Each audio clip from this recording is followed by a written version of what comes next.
Hey all, thanks for watching. Today I'm going to be reacting to a video from BellularNews called Highguard Should Never Have Released. Now we know why. Let's get into it. Highguard isn't dead yet, but it will be soon. It's going to limp on for just over a month, and then servers will be switched off. Now, this is a fate many of us saw coming, but why did it go down this way precisely? Did it really have to happen? Because a decade or more ago, maybe it wouldn't have. You see... So I'm pretty bummed. Wildlight had a lot of good people there. They tried to make a game. It didn't go well. I think a lot of us did see this coming, although it was not the game show awards or any of the marketing faux pas that people claimed were on this game. This game actually got a lot of players to try it. It didn't stick with them. And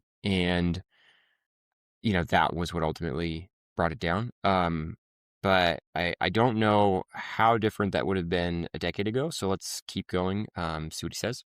Highguard has just become, because a decade or more ago, maybe it wouldn't have. You see, Highguard has just become the latest example of a way in which the game industry is rather broken. There's a whole dimension behind this story that most people haven't really heard of. And it's an industry where the only way to survive is increasingly to be a massive hit right off the bat, enough to convince the people holding the purse strings that you are worth keeping alive. So we talked here about this is a way that the games industry is broken. I think that there are a lot of things that are struggling in AAA and a lot of things that are broken. I talk about those frequently. This is not necessarily one of them, at least not in the way he's talking about. And also the statement that the only way to be successful is to have a huge hit at launch. There are a bunch of caveats to that. We'll see if he gets into that. I'm curious because I don't think that's true. I don't think that problem is why Highguard didn't work. So anyway, let's see where he goes. Today, we'll be talking about Highguard, holding the purse strings that you are worth keeping alive. Today, we'll be talking about Highguard, but not long ago, we talked about a big new game from Riot Games, which also got the same treatment. It's 4 years of funding and work, going into a single roll of the dice, where really, this just may as well be gambling. 2XKO has a pretty different look to me. Has a pretty different look. Let's see if he manages to connect those later. Single roll of the dice, where really, this just may as well be gambling. Despite the memes, Highguard is not Concord. 2 million people actually played Highguard. That's quite wild, but that's the stats that we're getting. And statistically, it means some of you were probably among those 2 million people. And I'd say just about none of you could be convinced to play Concord. Maybe because you would have had to have bought it first. So I don't think the issue with Concord was necessarily that it was pay to play. I heard that a lot, like you had to pay to play it all. It was a premium title. I think other games since then have certainly showed that that was not the problem with Concord. I think it had to do with the game. 2 million people tried Highguard. That's actually really good. I know, again, a lot of people gave flack to Highguard around marketing and the game awards and these sorts of things. They did something that really worked. There are a lot of games out there that would have been very happy to have 2 million people try a game, even to have that 100,000 CCU on launch. That also wasn't the issue here. But to his point, a lot of people did try this game, and a lot of people walked away from it. So that says something about the game. I do not think that the narrative around, everybody was predisposed to hate it was correct. I think that's incorrect. But anyway, all right, let's keep rolling. Be convinced to play Concord, maybe because you would have had to have bought it first. According to the game's director, most people played this on PS5. 92% were engaged enough to complete the tutorial. The average session duration sat around 91 minutes across 3.5 matches, and while some claimed the game would be better as 5v5, per playtime, most people stuck with 3v3. And from what we understand, the people who stayed with the game actually liked it. You could even see that in Steam reviews once you start looking at the number of ones past a certain playtime. So there's something... Well, hang on just a second. That's probably true for most games. I haven't looked at data on this, but my guess is most games where people stay around for longer are more likely to have positive reviews from those players that stayed around longer. Otherwise, they wouldn't. Like a game that I wasn't a big fan of that a lot of people really liked, and like obviously a lot of people, I'm not gonna tell like everybody's wrong and I'm right. The game wasn't good. I didn't like Split Fiction that much. It was okay. My brother and I made a call around it because I bought it for him as like a birthday gift and we were going to play through it. And as we were getting close to 2 hours, he was like, should we just refund this? And we thought about it and we were like, neither of us are having that good of a time. I kind of looked up how long is the game in total. At that point, it was like, we were okay, let's refund it and play something else. Now, if you like Split Fiction, awesome. I'm glad you had a good time with it. We didn't. That's fine. I had some people come and tell me you should have given it a bigger chance. You should have tried it for longer. You put less than 2 hours into it. And to that, I would say, look, I'm playing this as a casual, like, co-op game to play with my brother. Well, we don't really play casual, but to casually play, like a fun thing. And if we're not having a good time and I've given it a couple hours and I've seen a few missions and, seen what I feel like the game had to offer to that point, and I'm not sold, I could have easily left a review that said, like, look, this didn't grab me. I didn't enjoy it. I didn't think it was, I won't go into all my objections with Split Fiction. The difficulty curve wasn't what I was expecting, blah, blah, blah, blah, blah. I didn't have a good time. It wasn't fun. I had a bunch of issues with it. And you don't have to have those issues, but if you didn't sell me on the game in the time frame that I had to give to it, why should I keep playing it? I have other things I can play. I have other things I can do. This is a reality of modern game development. Even more so than something like Split Fiction, Highguard was a free-to-play title. So people have downloaded the game. They're going to try it for as long as they feel like they need to understand whether I want to keep playing this or not versus everything else I can play. This was free to download. I am not invested in this at all. And this is one of the downsides of the free-to-play model. It's not to say it can't work. It is to say if you don't get people interested, you're gonna really struggle because they haven't invested anything. If you pay $70 for a premium title, one of the advantages is you feel like you want to give it a good shot before you yell at everybody for how much it sucked and whatever. It's, it'd be interesting again to see data on for a $70 title or a $60 title or a $40 title, how many more people get to 2 hours past the refund window, even if they don't like the game. But yeah, anyway, I just think this data point of like, well, the people that stuck with it liked it. I'm like, yes, that's why they stuck with it. The people that stick with anything are more likely to like it, you'd think. We're not out here like gluttons for punishment on a free-to-play downloadable product. So anyway. Reviews once you start looking at the number of ones past a certain playtime. So there's something in Highguard that did resonate.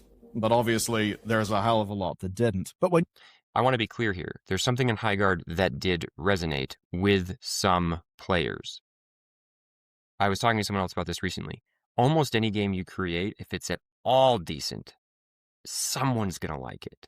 Someone might think it's the best thing ever. And you might even have small groups of people that find each other and are like, this is the most amazing game. Even if the vast majority of the market says it's dumb, stupid, doesn't work, whatever, you're almost always going to find with almost any complete game someone who sees the brilliance. This for me, by the way, is Star Wars Rebellion. I think Star Wars Rebellion is just this unbelievably awesome, really cool, sweet strategy game where you're rebels versus Imperials. And yet I recognize I'm in this like really small niche of players that thought this thing was amazing. I actually think it's kind of cute that a bunch of design decisions that they made are all like 15 degrees off, but it was in some ways ahead of its time and it was trying to solve cool little novel problems about how like UI is displayed. Anyway, I won't go into that either. Star Wars Rebellion, cool game. You should check it out. No, it's very old, but if you like looking at classic RTSs, like 4X RTSs, like give it a shot. It's a lot of fun. For me, it's not for most people. I think most people probably wouldn't review it very well. I don't think it reviewed very well at launch. Again, doesn't make me wrong. It doesn't make the mass market wrong. It just means that that game has a small niche. So you have a small niche. That's not what you needed. Yeah.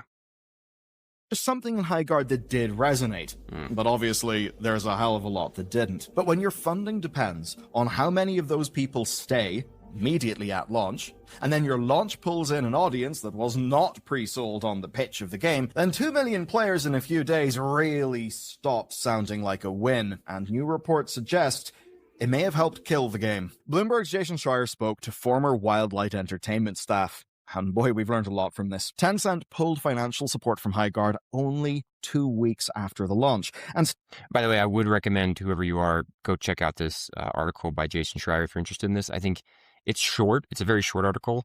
I think he captures some interesting things and reveals that sort of video game to publisher relationship a little bit. One of the things that I would say is a downside of it, it's not as about the internal parts of the studio, but again, he doesn't have a lot of time and people are sometimes hesitant to talk about that stuff as much. He does go into a little, like some of the things that were there. And I think that the whole article he writes, like Jason Schreier is, I think, one of the better ones to follow around this sort of thing. So I would check that out.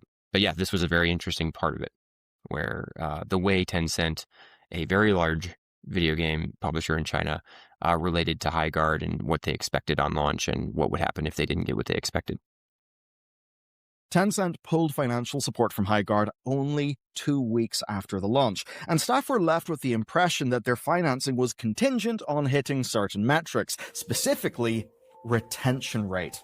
And they had not came close to hitting that retention rate. And what that means is that after 4 years of funding a project, Tencent wouldn't even give a fraction of that time into trying to support it once it was live.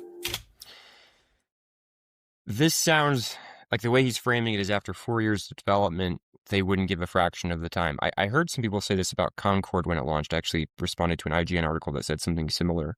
Why not, fund this more now that you've invested all this time?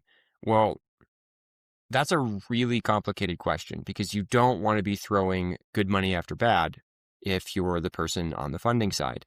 And if you've seen a game launch and do whatever it did and lose its player base, and you realize how the market works and how players move on from product to product, and you only get one shot if you're going to go for a grand reveal strategy, which was part of the explicit way that Highguard was set up, was to do a grand reveal strategy. When that grand reveal doesn't work, it's hard to get a second one. And it can be very expensive to fund a team to try to fix it when you have no confidence if it is even fixable, if they'll be able to pull that off. And you could always say, well, maybe they will this next time. And it's like, well, how many months do you give them? Do you give them 1 month? Okay, at the burn rate, that's X millions of dollars. And then, okay, 2 months, 3 months, 6 months, a year. You could always say they might get it in the next month or the next quarter. They might solve it and we'll start seeing the trend line go up. And he'll refer to some stories of games that did pull this off successfully, but I believe that they are in different circumstances than what we saw with Highguard. And that includes just how rapidly Highguard lost its player base, how quickly it went down to that very small niche of players that really liked it. But that was much, much, much smaller from a retention perspective than you'd want to see for something like this with the size of the team and how much had already been invested. And so it's easy to say, like, why didn't you fund it for more? It's an answer is I wouldn't want to. It hasn't worked. We invested the money. It hasn't worked. Why would we waste more money? Unless if someone can somehow convince us, and I guarantee there were conversations. Well, I can't guarantee. I almost guarantee there were conversations where there was some of like, oh, we know what's wrong. This is what we're. If that's true, we know what's wrong. This is what we're going to try to fix. This is why it's wise to give us the money anyway. But you have to convince the person who's you're asking to give you a ton of money to do that. And here's how we of that time into trying to support it once it was live. And here's how we essentially got there. Wildlight's team quit Respawn Entertainment in the wake of Apex Legends' success, and they did so with promises of better profit sharing in future victories, because basically Apex was a big hit and they didn't really feel like the benefits of that trickled down to the actual people making the game. Now, they built Highguard in 2 years. They salvaged parts from a survival base builder that they'd shelved in 2021. And just like Titanfall, this would be a multiplayer game that could lead, eventually, to single-player efforts. They were apparently quite hyped about that. And just like so many other games from the early 2020s that they had funding from, amongst others, Tencent. Now, they were still an independent studio. They had freedom to build. That is, of course, just where their funding was coming from. That could mean the likes of, say, equity investment, but that still would have them being independent if they were still running their own company. Just to talk about this for a moment, the advantage of the independent studio model where you're getting the external funding is, and there's a bunch of different ways the contracts can actually play out here. So I'm not going to say they're all like this. There's a lot of variance in this. You get to be independent and you're just receiving money and whatever support is part of that contract. But that also means that, within the realm of that contract, there are going to be conditions. There are going to be, drop dead dates or like things you have to hit. And if you don't, the person investing, because they do not have an ownership of your company, they don't control this. They can easily back out if they're like, look, I'm not seeing this go in a positive direction. And I think it's fair to say that most of us said, whether you viewed it, I think most of us were disappointed. Like, I always want to see the game succeed. As Highguard was not succeeding, we all kind of did go, yep, that's not going to work out super well. It's not going great. That one's not the success they were looking for. And if you're the investor, it's an independent studio. You've already invested a lot of money. Part of that is you get to back out. So anyway, here's like there's pros and cons to this. You have independence. It's also really easy for the publisher to walk away compared to a publisher's internal studio. Does this sound familiar? You're in a leadership role at a game studio. Everyone is busy working. No one has any time. But the actual game itself isn't in a good spot. Maybe it's the tech. Maybe it's the lack of a validated prototype. Maybe it's that every person seems to have a different idea about what we're trying to build. But you've got a job. There are reports to send, meetings to schedule and facilitate, the occasional season of performance reviews to go through. And everyone is always so busy. When you step back, it makes you wonder if everyone is just going to keep slowly walking towards the abyss until the project or game fails. Is this what it means to be a leader in games? In tech? To endlessly repeat the same sequence of meetings without really moving the needle? To spend hours trying to get Jira tickets and dashboards where they should be? To pretend that everything is fine when you know deep down it really isn't? It doesn't have to be this way. You can make a difference. You can help your team and game succeed, but sometimes you need a bit of help to get there. I've started a game dev leadership accelerator. It aims to level up leaders who see opportunities to make a difference but don't know how to capitalize on them. We'll walk through what it means to lead well and give you tools to understand your organization's challenges and implement changes to overcome them. Game dev is hard. Knowing how to lead will give you an edge. It will still be hard, but you'll be ready to tackle it. If you're interested, let me know below, hit the link. I hope to see you in the accelerator because I believe better leaders will help teams make better games, and I look forward to someday playing what you create. The investment, but that still would have them being independent if they were still running their own company, which they were. Testing internally and externally on this game had led to optimistic feelings amongst staff, but looking back, they say they can see the blind spots. I'm pretty sure you and I can both guess what those were. They didn't test with players who weren't already bought into the pitch of their game, which does seem like a fairly fundamental error, but when you think about how this game is actually played, how reliant it is on communications, you can see how that could feed back into the design of the game and lead to serious oversights. But even though that is an issue, here, the lack of broad player testing and the release strategy being a shadow drop, I think really did bite Highguard pretty hard, and they speak to some of it here. I think this communication piece of this is a game that requires a lot of communication, and so, when we brought in testers, they were all easily able to communicate with voice chat and things like that, but that wasn't something that I don't feel like that's it. I think there's enough games out there that are hard, that require a lot of communication. I mean, look at Deadlock right now. And does everybody communicate in that game? No. Some people do. Some people are hopping on Discord or whatever to do it on the side. Yeah, I don't want to go into a whole tangent about it, but I think that is an overstated reason for why the game is less successful than it otherwise might have been, or why their testing didn't determine it. So, yeah. Back into the design of the game and lead to serious oversights. But even though that is an issue, there is in a way a bit of a solution for it, and that is to only draw in players who are best suited to like a game like Highguard. Now, their plan was to do a shadow drop targeted at that audience, targeted at the people who really are into a game like that game. So an Apex Legends like launch, but leadership said that they never needed a, quote, Apex level. Wait, so I'm just going to call this out. from the outside, and I've seen this reflected from others who played it, and I don't know how you find the player who likes Highguard. And this is one of those myths of like, well, you look at all the other games that are like Highguard.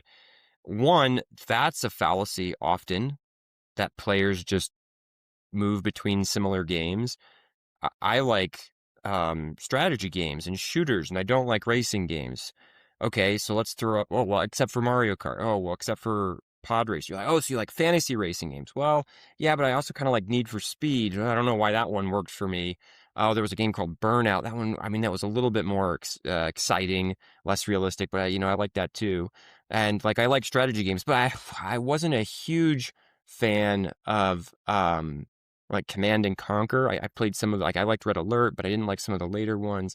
And I really like shooters, but I don't like Counter-Strike. Shoot, I wasn't a big fan of Overwatch. Like, who am I as a player it can't be broken down. And so when they say we needed to target the players who wanted a Highguard shaped experience, when I think about what has been, because I haven't played Highguard, but when I think about like what is that experience, it's like, well, this raid shooter thing and the way that they were all built out, watching some of it on Twitch and stuff, like, who is this player? How do I find that player? You don't. What you want a lot of people to try it and then realize that a bunch of them chose to continue playing it, or really to know that they will continue playing it. So it's like we want to market to the Highguard players. Like, you don't know who that is until you go live. You do not know who the Highguard player is. And this is one of the challenges of game development. You don't know who it is until it goes live. Legends like launch, but leadership said that they never needed a, quote, apex level of success to survive. The game director put things rather simply. Here's the quote: "When you're out of time and money, you have to release a game with the runway you have available and hope players will stick with you post-launch." I want to call this out. When you're out of time and money, you have to release a game with the runway you have and hope players will stick with you post-launch. They knew they were out of money. They knew they were out of time. And this happens to a lot of games. And in another video, I kind of talked about this, how easy it is to get caught in the trap and how normal it has been to have people on studios kind of go, we're going to run it up to the limit and then we're going to ship. And I think it's a mistake. But it's an understandable one, because we always want to do more and better. And we always want that first launch to go super well. But if you need money post-launch, if you realize you might need money post-launch, you may need to figure out a way to have that money post-launch. And what they did was they, I don't know, put it all on black or whatever. And they said, okay, I hope this works. And if it doesn't, we're not going to be able to do very much. And they probably knew that to some extent. So anyway, I'm just calling this out because, he says this himself: when you're out of time and money. They knew they were out. And so they knew it needed to work. And if it didn't, they weren't going to get the support.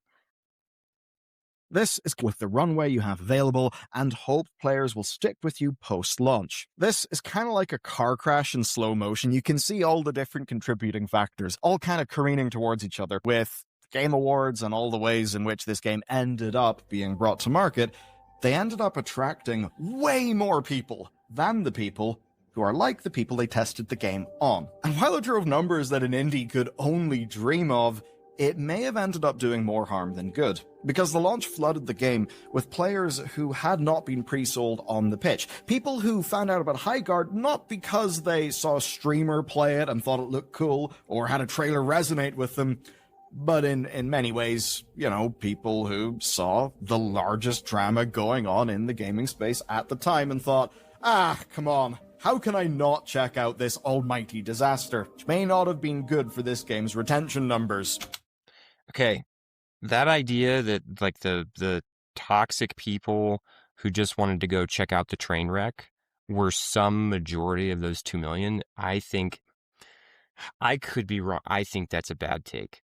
And also this idea that I'm going to release a game in the way that Apex dropped, with the credibility of our past experience on Apex Legends and Titanfall, and then I'm not going to get some of the wrong people. Again, skipping the previous thing I said about like how do we even know who the right person is?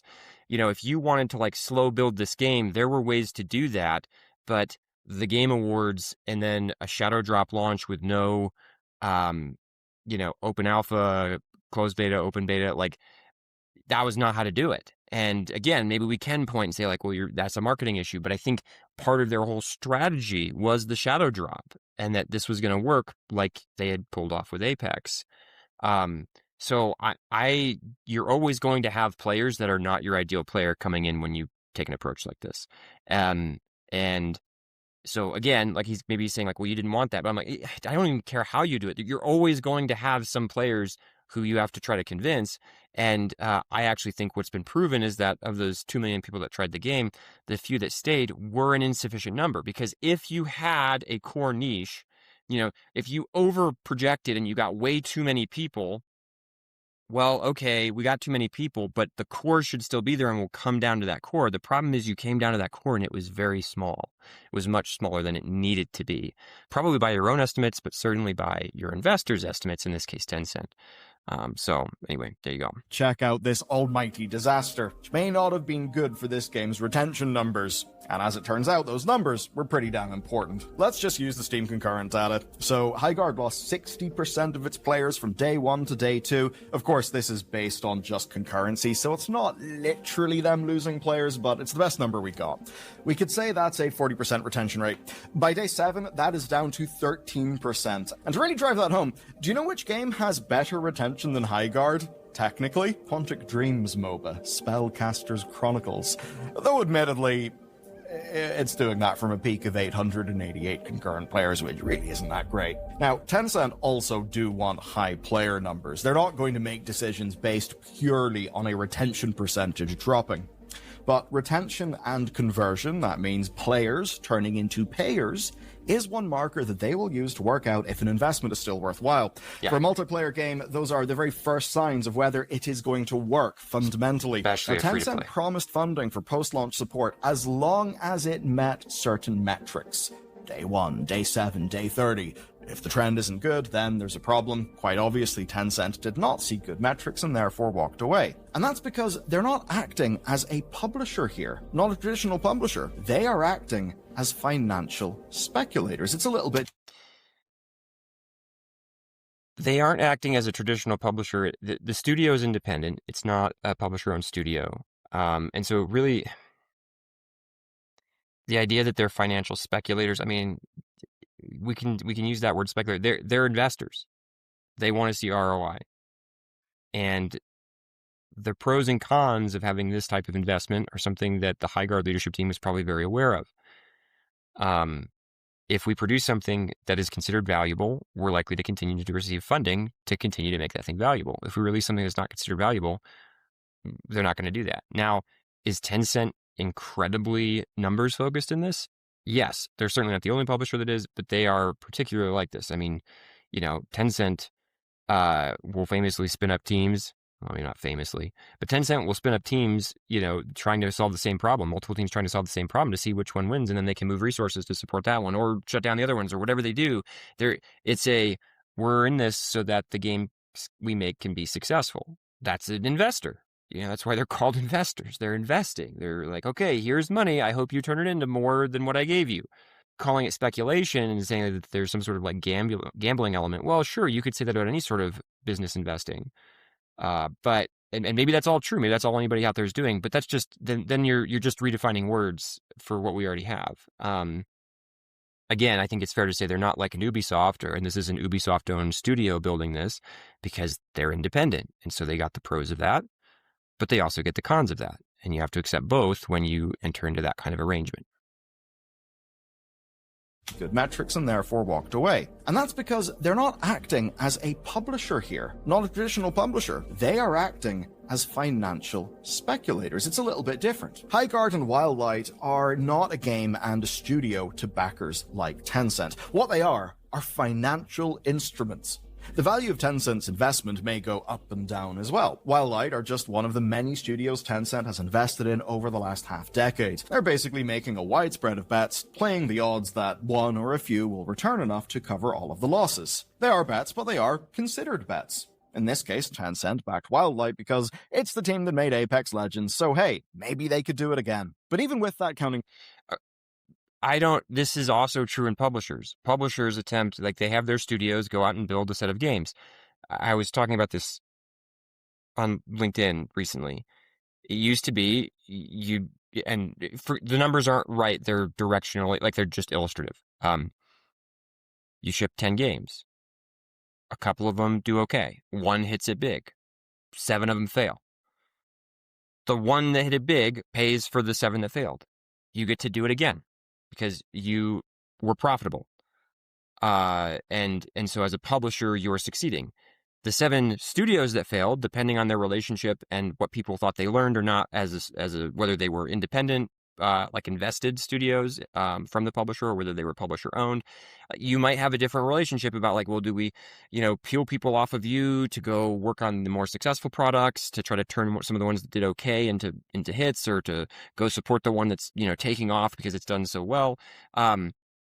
This is how this has always gone. This is not particularly new.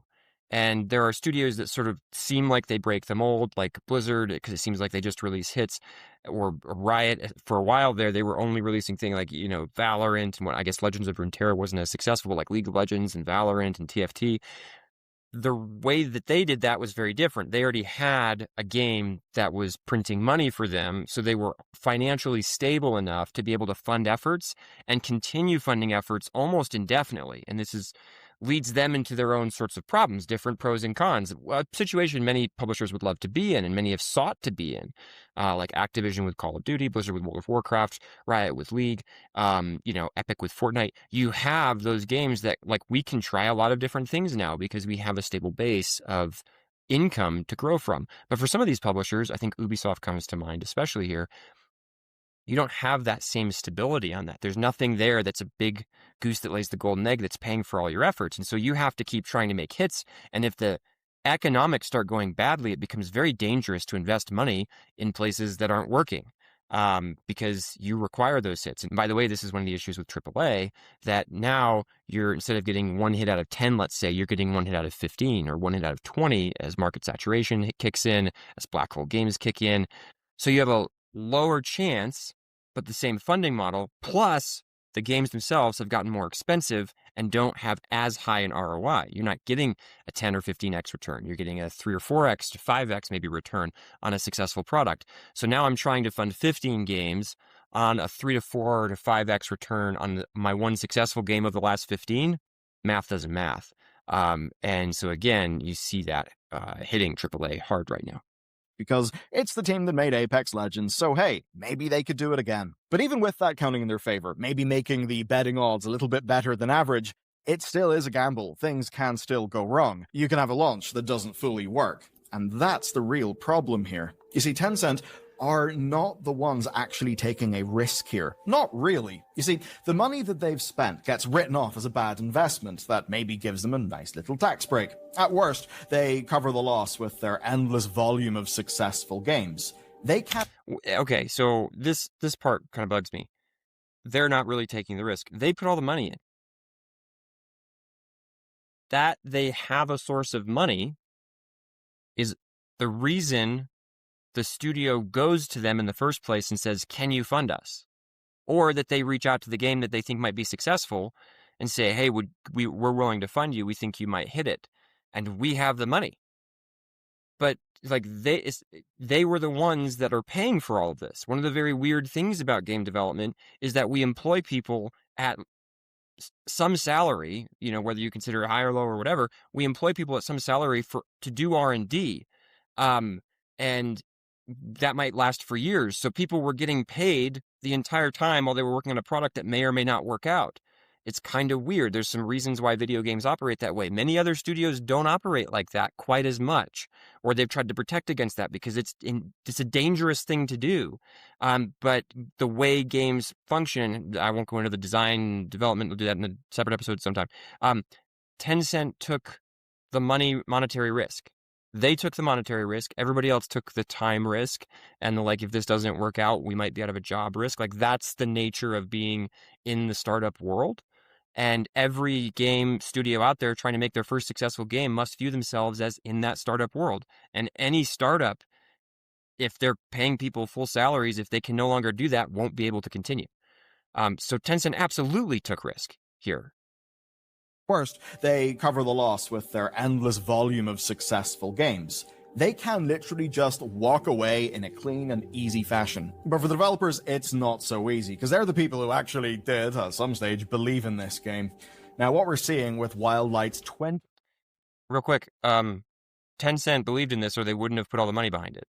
Whether they believed in it when it was launching, whether they believed in it after launch, I don't know. It is hard to get funding for a game. Everybody was like, it was easy just a couple years ago. It was super easy. Even when it was easy, it was still hard. And it was in a very different financial market where money was more available than it is now based on a bunch of things involving governments and inflation and, what sort of interest rates and things like that.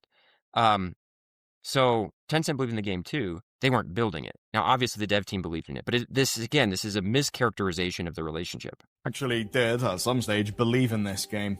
Now, what we're seeing with Wildlight's 20 remaining staff is that they've just shipped a whole skill system and progression in response to launch complaints. So what we see is that actually work was being done. They were trying to do things to turn it around. Those are pretty big changes, but the people holding the purse strings aren't interested. They don't care enough to try and salvage something from it. So it is just 4 years of work completely wasted. There's no... And again, this is the nature of game development. Yes, they went and they did a bunch of work, and maybe that work would have eventually turned the game into something much more successful. Or maybe they would have kept spending money on something that would never become successful. And I hate to say that, right? Because I want to believe that the developers would figure it out and they'd find their players eventually. And maybe that's true. How long is eventually, and what makes sense to continue to invest in? When Cyberpunk 2077 launched and had all kinds of issues, it still hit a mass number of CCU and was a premium product that had already made a ton of money. They were able to go and turn that into something. They had, I think, 1 million CCU on Steam. On a premium product, they were able to say, look, we can continue to invest in this. We've just made a ton of money. Let's continue to invest in this product. This isn't the case. It was a free-to-play thing. Tencent would have to believe that they can turn it around. And I don't think it's wrong. If you were to ask a lot of people, they might say, I don't know if this could be turned around. I think there were some misses here. It would have taken a long time. 4 years wasted, thrown away. Yes. Why make it 5 or 6 has to be the question Tencent should ask in this situation. And if, by the way, they get a good answer, great. But I don't think they could. But I don't think they did. And well, clearly they didn't from their perspective. And so, yeah, they backed out of funding more. Salvage something from it. So it is just 4 years of work completely wasted. There's no chance of a recovery like, say, Fortnite or Rainbow Six Siege. Both games that, ended up being super successful, but had fairly scuffed launches. And that's... These two examples are fascinating because Rainbow Six Siege is a great example of a well-established IP in a known publisher. I'm pretty sure that was an internal studio to that publisher. I don't know that for sure. Someone can correct me if I'm wrong. That was the Rainbow Six franchise is a serious franchise for Ubisoft. They have more reason to attempt to continue to back that over time. I believe it was also... I don't remember. I wonder, was it free to play or I think you purchased it at first when it came out. Anyway, regardless, so maybe they made some of that initial money back, even if with a spike and a drop. They did not have the sort of decline that Highguard saw.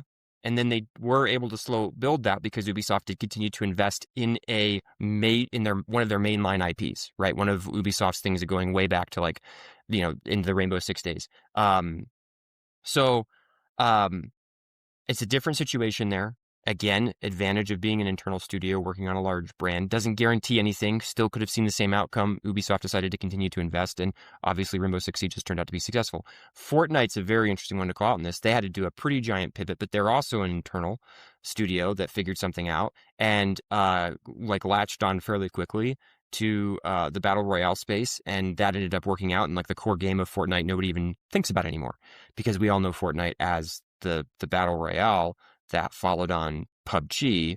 you have sort of your big four in battle royales. You've got PUBG, you've got Apex Legends, you've got Fortnite, and you've got Warzone, right? Like but they were very early in that conversation as one of the biggest winners.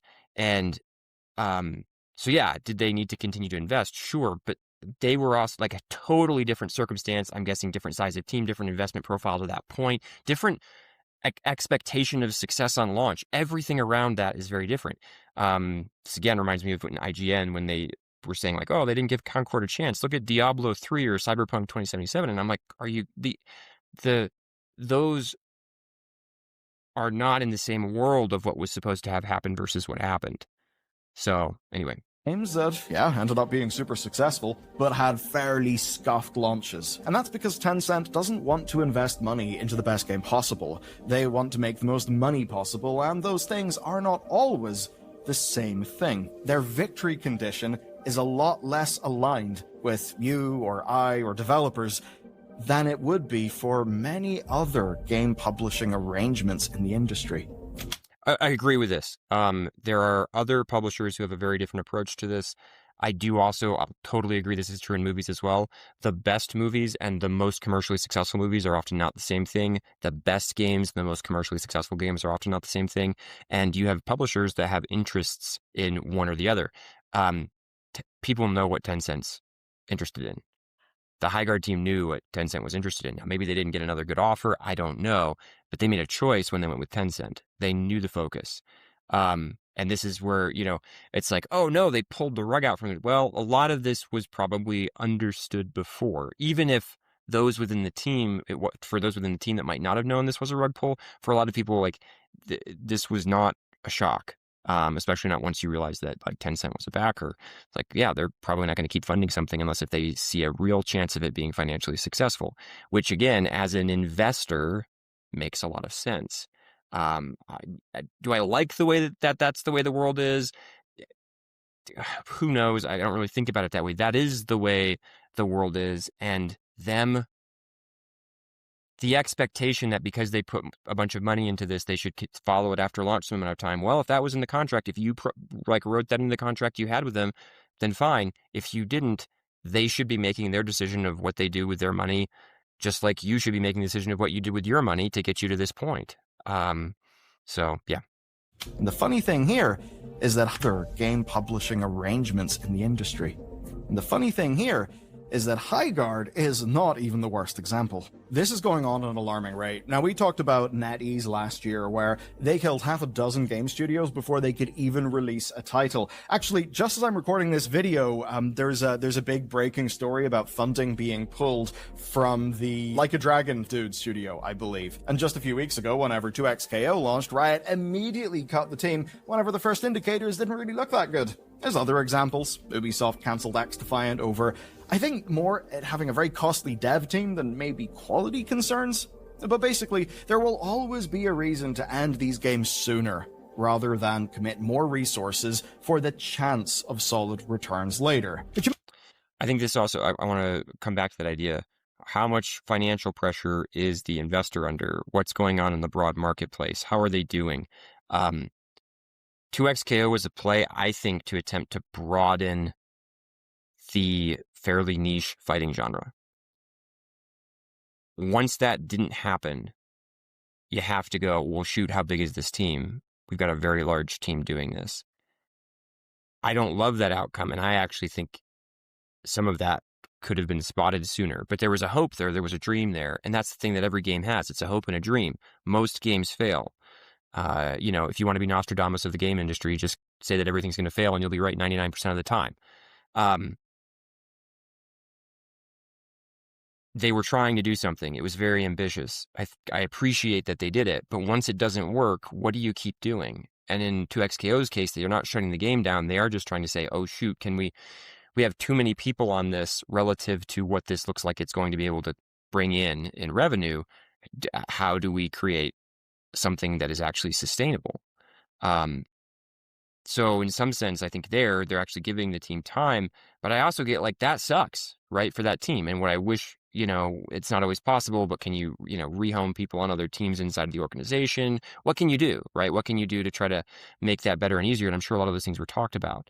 But yeah. And then the X-Defiant case is like another one where people weren't playing the game. So expensive dev teams, well, yeah, people aren't playing the game. They're not playing the game enough. The game had to win. And with 2XKO, they were trying to expand a niche genre. With X-Defiant, they were going into a very, very large player base, but also a very, very red ocean. And it's hard to win. Rather than commit more resources for the chance of solid returns later. But you may wonder, does it have to be this way? Are there counterexamples? Have you ever heard of a little game called Among Us? The Among Us developer Cool game. Innersloth opened Outer Sloth as a publishing arm in 2024. They funded more than 24 games, usually for smaller devs, and they use a traditional recoup model. Put up the funding, and then take a chunk of the profits until you've made your funding back. And they're not alone. Palworld dev Pocket Pair's publishing arm, say that a few times fast, told Aftermath, quote, "We don't necessarily need to recoup our money ASAP. That's why we can have these more generous terms." And that's actually the thing. A lot of times, games may hit recoup after a year, and it basically is fine, even if it is not a super fast success. And Okay, different business model. So the recoup condition is not that uncommon in game development. This is easier in the indie space and the small studio space. Why?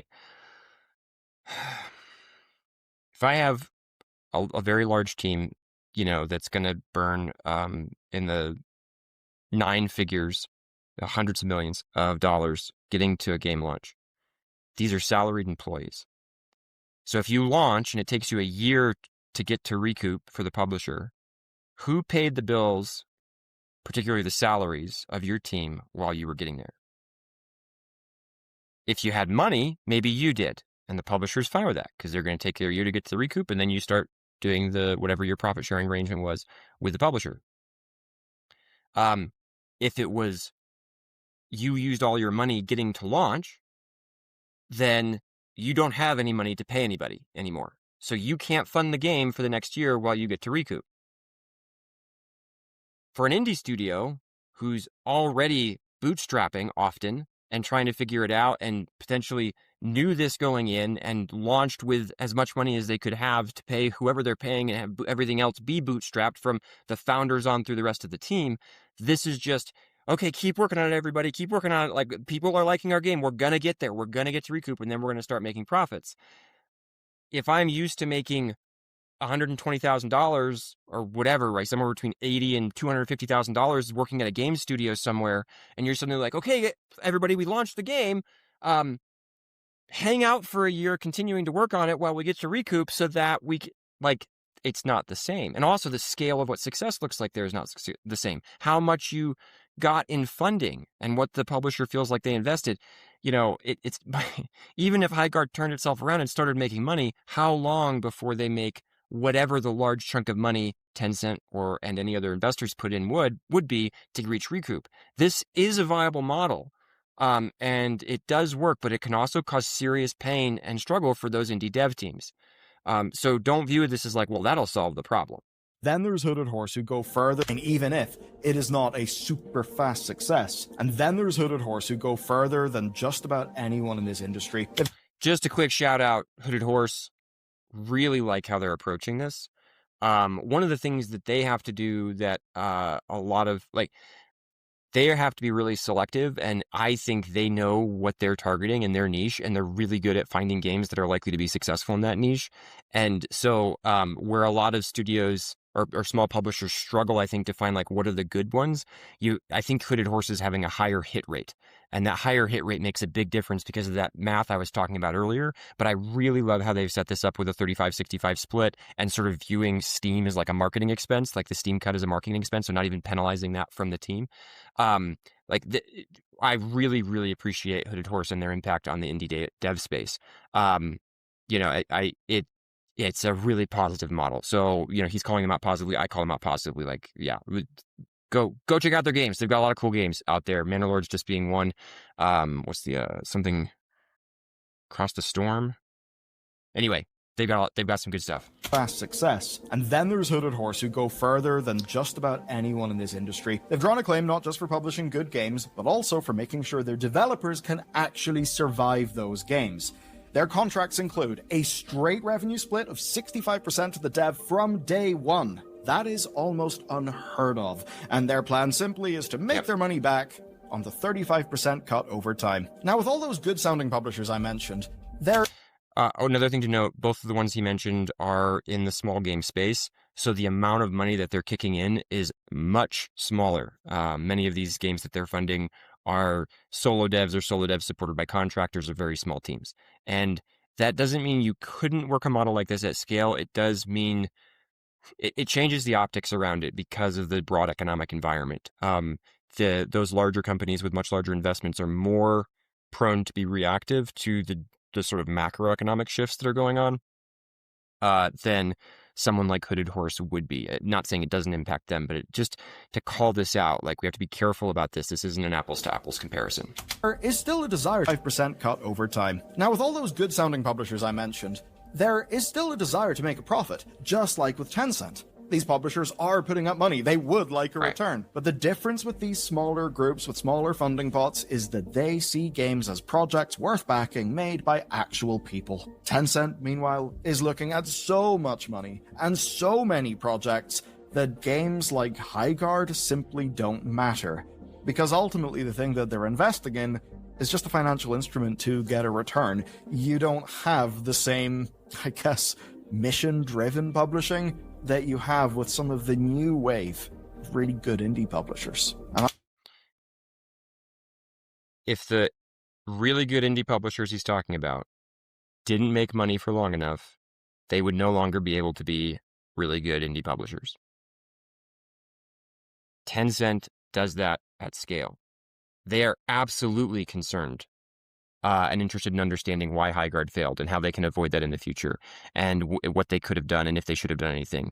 They're going like, should we not have invested? Like, they lost a lot of money and they're not thrilled with that. And it's like, well, anybody wouldn't be, but they want to ship games. Yes, they have a much stronger profit motive perhaps than some other publishers. I'm not denying that. But again, that's a known thing. And it doesn't mean that they're not going to try to help games succeed or they're not actually invested in the success of the product. They totally are. This idea of, well, these little ones get to be different. Well, they do often in some ways because they're playing at smaller scale. And we'll see if they can scale that up over time. And maybe we'll see publishers engaging with that. But for right now, Highguard probably was very excited to get an investor like Tencent whenever that happened. Maybe they had multiple offers, maybe they didn't, but they got it and they were like, okay, this is going to allow us to take our shot. They took their shot, it didn't work. Saying that Tencent should just by default go, well, we should give you more money even beyond what we already gave you. It's one of those things where, hey, we gave you 4 years of runway, you shipped at 4 years, you're out of runway. What if you shipped at 3.5? What if you shipped at 3? It's like, well, that's not a reasonable expectation to build the game out in 3 years because we had to pivot in the middle because we were doing like that. Well, but they gave you the money. They gave you so much money to make this game, and that doesn't guarantee your success. And again, I'm not knocking the devs here. Like, it seems like there was a lot that was going right in Highguard, but the game didn't come out and work for enough players. And so I'm not thrilled with how he's sort of framing this. It feels a little. The fault of this is the big old dumb funding model. And I'm like, no, that's not why Highguard failed. Maybe it contributed in its way here or there, but as an independent that got the money and then used the money, we have to look at the internal and can't just go, wow, this is all the publisher's fault. Again, coming back to Concord as a previous example of this. From what I could tell from the people I talked to, Sony was great as a publisher. They did a phenomenal job. They were hands off like every studio would want. They didn't interfere. They kept providing the funding. They were supportive and encouraging and did everything they could to help. And then when it didn't work, they cut it off. And you'd be like, well, why didn't you back it and continue funding it? Didn't look like it was going to work. I'm sorry. Yeah. That you have with some of the new wave really good indie publishers. And that's one reason why Highguard and Wildlight may as well just be a lottery ticket to be discarded once it has been scratched. The Outer Sloth founder, Forrest Willard, sums all of this up quite well in an interview he gave to Aftermath. It's one where he talks about signing one-button bosses. Right, here's the quote. "They made me feel like, regardless of whether their game did well or not, they would continue making games. Their passion was behind it, and I just wanted to give them that chance. Maybe Highguard was never going to work, but nobody got to find out. I think there may have been a future where a trimmed down team maybe could have sustained itself, maybe for long enough for the game to really get into a groove, for them to find a version of it that actually resonates with whatever its target market would end up being. But we never got to find that out, because 2 weeks of data was enough to kill 4 years of work. It's just one example. We literally just saw the same with Riot's 2XKO. And maybe with 2XKO, it hits even harder, because the game itself... All right, I'm going to go back a little bit here. Again, the frame, we didn't get a chance to find out. Okay, do you want to back it? If you think it's going to succeed, because you said a lot of maybes in there. Well, maybe this, maybe that, maybe they could have, you're asking somebody else to put up quite a lot of money for a maybe.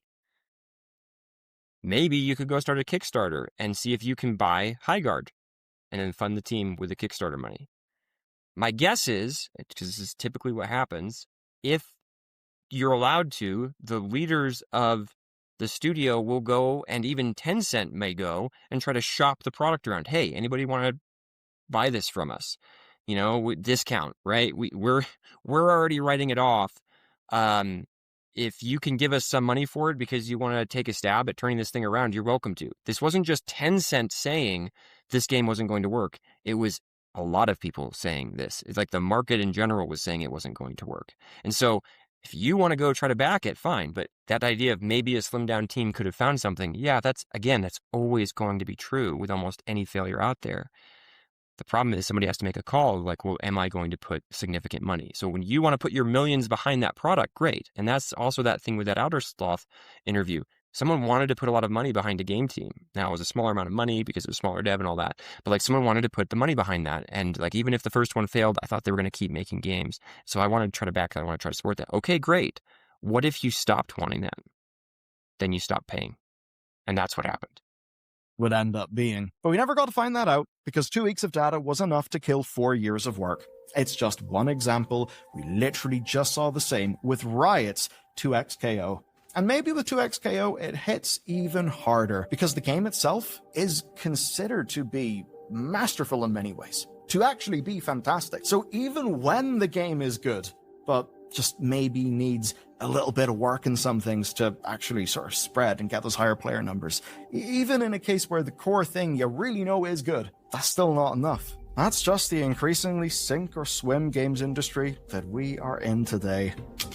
I want to call it, it's always been like this to some extent. I think perhaps modern macroeconomic factors do make it harder right now, but 2XKO isn't dead. What happened is it didn't hit the ambitious targets they wanted it to hit. It didn't land in the way that they wanted it to land, and it didn't expand the fighting game niche of players. And so they shrunk the team because they can probably still support a product. And they're doing exactly what you said, which is shrinking the team and continue to focus on it. Unless if I'm misguided and they're like, no, we're shutting 2XKO off. I don't think so. I think they're going to continue to try to make it work. But what they realize is, oh, shoot, we can't keep, or perhaps it would be unwise for us to continue to putting all the effort we have been putting into this to try to make it successful after it's been shown to not do what we wanted it to do. So let's shrink it down. Maybe Riot can still turn 2XKO into a success. Maybe they can, over time, turn that around and grow that game and expand the niche of the fighting game space. It was a big bet. It was a very risky bet. And in some ways, I appreciate Riot taking it, because I know there are a lot of people that were like concerned about that bet all along the way.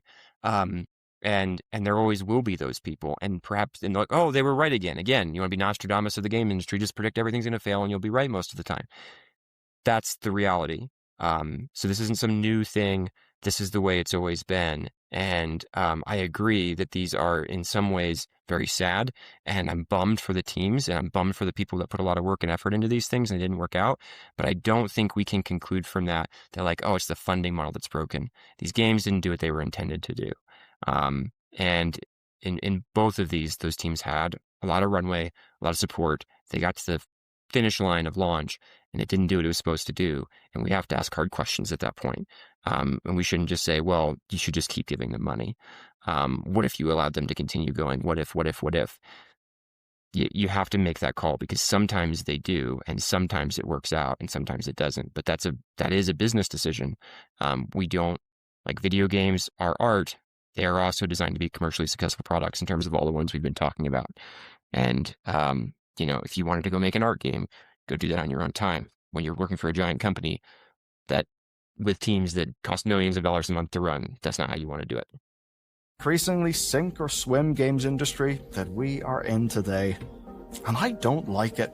I don't think it's good for us. I don't think it's good for devs. I don't think it's good for games. But at least for now, on the big scales, it's the only one that we've got. We just have to be thankful that in the indie spaces, there are a small number of really good new publishers actually changing shit up. But there's a lot of shit publishers too, and well, let's just hope that they go bust and stop harming video games. That's only one way games are being harmed. So yeah, I mean, I am excited by the new indie publishers, some of the different models. I hope some of them take off. I guess I disagree with some of his frame here and some of his conclusions. I think he's spotting some things. He's got some stuff right in this, but I think there are some serious misses in how he's doing this, or perhaps seems like a very biased lens, or it's an incomplete lens. It's a perspective that kind of looks at some of the data and misses some of the other. Now, maybe you disagree and be like, no, all that stuff I talked about, that's the problem. You should only have publishers that really care and are passionate and all this different stuff. I think sometimes even publishers that care and are really passionate still end up doing layoffs and things like that. And sometimes it's because they just don't have the money to burn anymore. Is that true for Tencent? Probably not. But if there's someone out there who has millions of dollars and wants to go try to make Highguard a success, they're welcome to do it. So if that's you, great. Go see if you can buy the game, the IP from Tencent, get Wildlight up and rolling again. The reality is it probably isn't there, because the game doesn't look like it would be successful in any short amount of time. Sorry. So anyway, all right, we'll wrap it up there. Thanks for listening. Hit subscribe if you like this. Cheers.